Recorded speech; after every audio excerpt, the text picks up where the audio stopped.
শীতলা। শীতলা বসন্তের দেবী। বিশ্বাস, রোগ বালাই বিপদের হাত থেকে বাঁচান তিনি।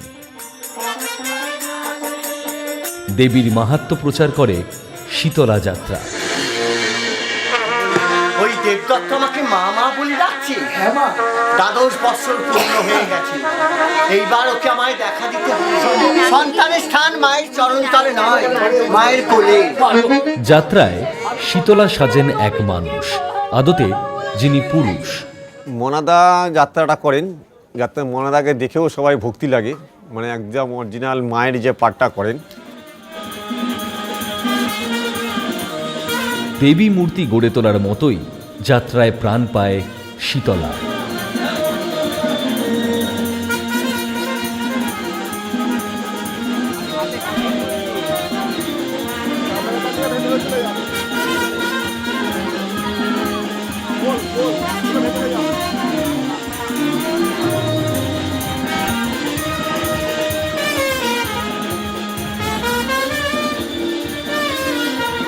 খড় মাটির কাঠামোয় প্রাণ প্রতিষ্ঠার মতোই যাত্রার অঙ্গনে জ্যান্ত হয়ে ওঠেন বসন্তের দেবী। তুমি রমণী, আমার পরিচয়। কি তোমার পরিচয়? আরে শোন রে,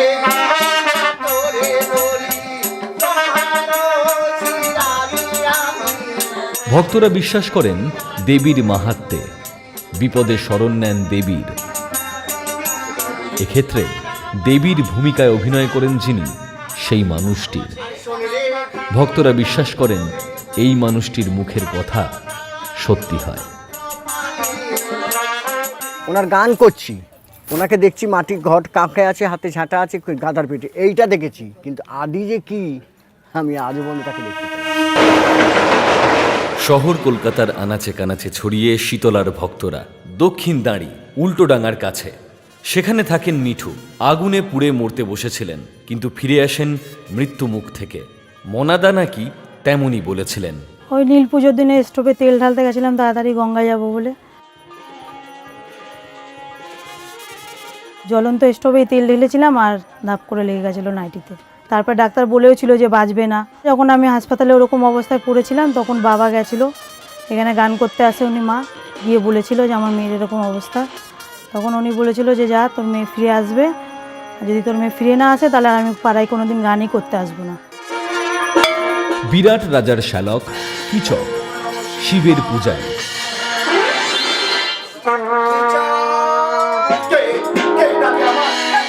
শীতলা যাত্রায় সেই ভিলেন। শীতলা নিয়ে বিবাদে বিরাট রাজের শত্রু হয়ে ওঠে সে, বাধা দেয় শীতলা পূজা প্রচলনে। শেষে দেবীর পরাক্রমে বশ মানে কিচক। প্রতিষ্ঠা পায় শীতলার মহিমা।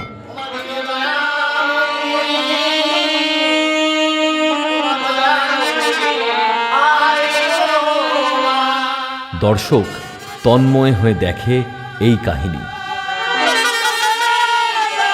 পালার গান শুনতে শুনতে হয়তো বিশ্বাস করতে শুরু করে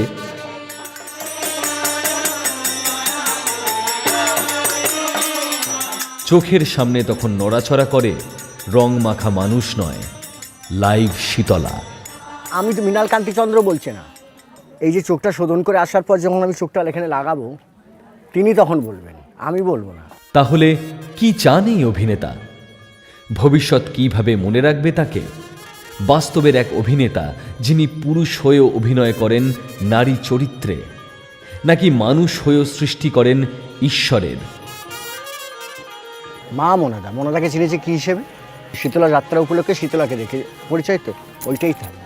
সাধনার একটা ফল পাওয়া যায়, আমার ওইটাই হচ্ছে ফল। আমি তো চলেই যাবো দুদিন পর, আজ না হোক কাল যেতেই হবে, একদিন হবে। এই জিনিসটা থেকে যাবে তোমাদের কাছে।